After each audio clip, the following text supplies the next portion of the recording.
नमस्कार दोस्तों, स्वागत है आप सभी का एक बार फिर से आपके अपने इस चैनल पर। इस वीडियो में दोस्तों आज एक इम्पोर्टेंट क्वेश्चंस के बारे में बात करेंगे जो कि आप में से 90% लोगों का है। सवाल ये होता है कि देखिए, आप में से जो लोग एससी, एसटी, ओबीसी से बिलोंग करते हैं, अक्सर वो लोग ये सोचते हैं कि अगर आपके 82 मार्क्स आ रहे हैं सीटेट में, तो वो सोचते हैं कि उनका सीटेट क्वालिफाई है। और ये होता भी है क्वालिफाई, नो डाउट। लेकिन पिक्चर बहुत डिफरेंट होती है, क्योंकि अभी रिसेंट में मैं बता रहा हूँ, ऐसे बहुत सारे केसेस मैंने देखे हैं जो कि S C, S T, OBC CTET में 82 मार्क्स लेकर आए हैं, उसके बावजूद उनको जॉब नहीं दिया गया, ये कहकर कि आप क्वालिफाई नहीं करते। क्या रीज़न है डिटेल में मैं बताऊंगा, इसलिए वीडियो को बिल्कुल भी स्किप मत करिएगा, इंपॉर्टेंट वीडियो है। इस बारे में हम चर्चा करेंगे कि अगर आप 82 मार्क्स लाते हैं फिर भी आपको डिस्क्वालीफाई क्यों कर दिया जाता है, इस ग्राउंड पे कि आपका सीटेट इनवैलिड है।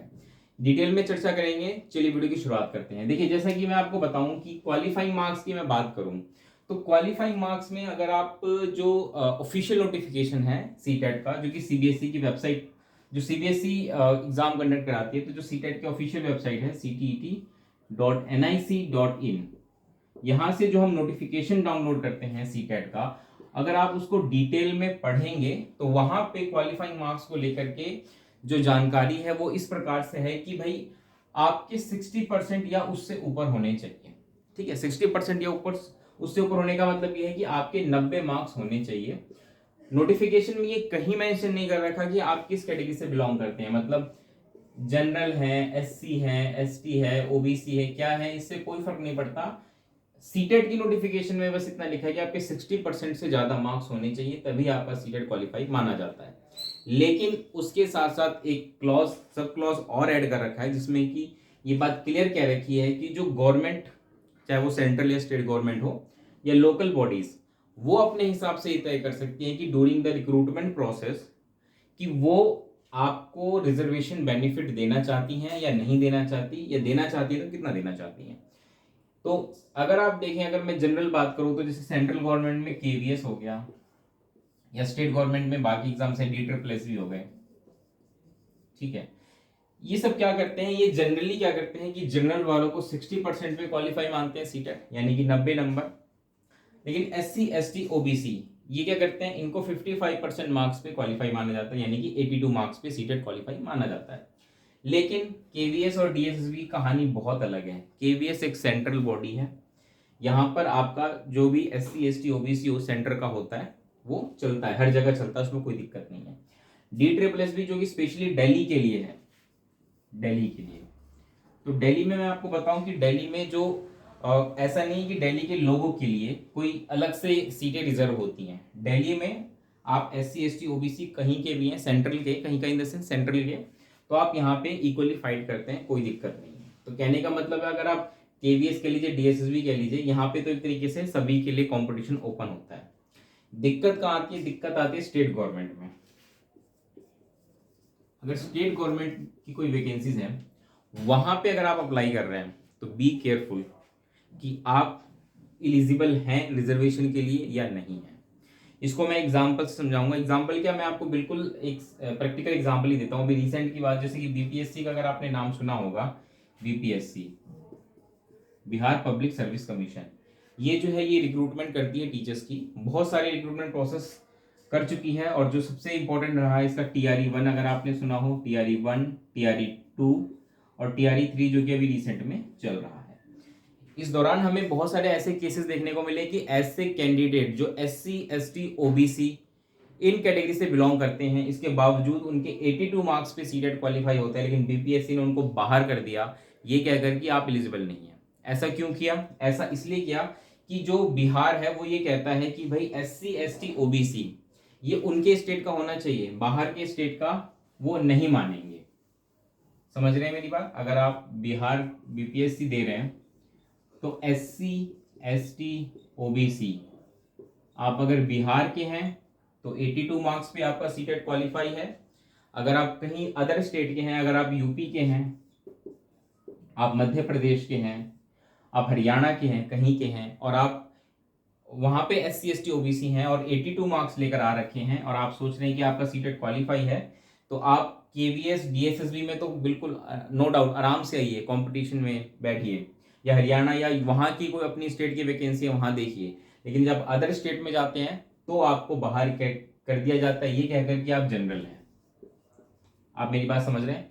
वहां पे फिर आपको 90 नंबर ही लेने होते हैं। तो इसलिए देखा आपने, ये सारी बातें आपको कौन बताएगा? कोई नहीं बताता है। इसलिए मैं आपको ये पहले समझा रहा हूँ कि देखिए, आप जो ये चीज सोच के चलते हैं ना कि यार 82 मार्क्स ले लेते हैं हम, मैं स्पेशली इनकी ही बात कर रहा हूँ, ST SC OBC की। आप सोचते हैं यार 82 मार्क्स ले लो कैसे भी करके और सीटेट हमारा क्लियर है। क्लियर तो है, लेकिन बाद में जो दिक्कत आएगी उसके बारे में कौन बात करेगा? इसीलिए मेरे से कोई भी बच्चा ये पूछता है कि सर हमें जो सीटेट में कितने मार्क्स चाहिए, तो मैं तो भाई जो नोटिफिकेशन में जो रूल्स में लिखा है वो समझा देता हूँ। लेकिन मेरा एक पर्सनल सजेशन सभी को रहता है कि आप किसी भी कैटेगरी से बिलोंग करते हो, नो मैटर, आप हमेशा 90 प्लस स्कोर करने की कोशिश करिए। क्योंकि 90 प्लस स्कोर करने का मतलब ये है कि कोई भी वैकेंसीज हो, किसी भी तरह की हो, कहीं की भी हो, आप एलिजिबल हो जाएंगे। ठीक है, आई होप आप समझ पा रहे। एक इंटरेस्टिंग बात मैं आपको और बताता हूँ। देखिए, जैसा कि नोटिफिकेशन में मेंशन है कि भाई स्टेट या लोकल गवर्नमेंट डिसाइड करेगी कि भाई किसको कितना रिजर्वेशन दिया जाएगा। तो आपको ये जान के हैरानी होगी कि बीपीएससी की अगर मैं बात करूं तो बीपीएससी में जनरल को भी 55 यानी कि 82 मार्क्स पे रिजर्वेशन का बेनिफिट दिया गया है। लेकिन जनरल कौन, ध्यान रखिएगा, बिहार की जनरल फीमेल ओनली, इनको भी 55% पे सीटेट इनका क्वालिफाई माना जाता है। 82 अगर ये मार्क्स लेकर के आते हैं तो इनका सीटेट क्लियर माना जाता है। तो आपने ये चीज़ यहाँ से ये समझ ली, पहली चीज़ कि नोटिफिकेशन में 60% लिखा है, यानी कि आपको 90 नंबर लाने होंगे। और मैं नोटिफिकेशन को देख कर ही कहता हूँ कि भाई 90 नंबर जरूर लेकर आओ, आप कोई भी कैटेगरी से बिलोंग करते हो। लेकिन कई बच्चे बात नहीं समझते मेरी कि मैं ऐसा क्यों कह रहा हूँ। तो इसीलिए मैंने डिटेल में आपको चीज़ समझा दी है, ताकि आज के बाद आप ये नहीं पूछेंगे मुझसे कि सर आप ऐसा क्यों कह रहे हैं कि 90 लेकर आए, जबकि हमारा तो 82 पे क्लियर है।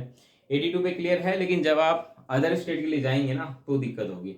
अब आप में से कई बच्चे सोचते होंगे कि हम अदर स्टेट में तो जॉब ही नहीं करेंगे, हम तो अपनी ही स्टेट में करेंगे।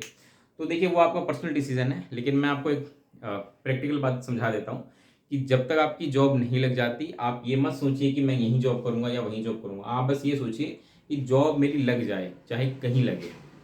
उसके बाद सोचिए कि हाँ मुझे अपने होम स्टेट में जॉब लेनी है, वो बात की बात होती है। लेकिन फर्स्ट प्रायोरिटी भाई जब बस जॉब लेनी है मुझे कैसे भी करके, ठीक है। तो इसीलिए मेरा पर्सनल सजेशन सभी को रहता है कि आप हमेशा 90 प्लस स्कोर करें, 82 स्कोर ना करें। क्योंकि क्यों खाम खा परेशान होंगे। खुद मेरे सामने ऐसे मेरे बहुत सारे साथी, मैं बता रहा हूँ, और ऐसे बहुत सारे बच्चे जो कि 82 लेकर आए हैं और बिहार में उनको बाहर कर दिया गया, वो बेचारे रो रहे हैं। अब उनको थोड़ी पता था कि ये सीन भी हो सकता है कभी उनके साथ। अब वो सोचते हैं कि हम दोबारा से सीटेट देते हैं, 90 लेकर आते हैं और अपना दोबारा से अप्लाई एलिजिबल हो जाएंगे बीपीएससी के लिए। वो उनका ठीक है डिसीजन। लेकिन आपको क्या लगता है कि सीटेट बार बार क्लियर करना हर किसी के बस की बात है? नहीं, बहुत मुश्किल होता है। ठीक है, तो एक ही बार अगर आप सीटेट क्लियर कर रहे हैं तो टारगेट 90 का रखें, कभी भी 82 का मत रखिएगा। ये मेरा पर्सनल सजेशन है। इस वीडियो को मैं इतना ही रखूंगा। कैसी लगी वीडियो बताइएगा। पहली बार वीडियो देखना है तो लाइक जरूर करिएगा, अपने दोस्तों को शेयर कर दीजिएगा, क्योंकि ऐसी इन्फॉर्मेशन शायद ही कोई आपको देख कहीं यूट्यूब पे आपको मिले। लेकिन मैंने आपको बातें बता दी हैं, अपने दोस्तों तक शेयर करना मत भूलिएगा। मिलते हैं दोस्तों अगली वीडियो में, तब तक के लिए नमस्कार, धन्यवाद।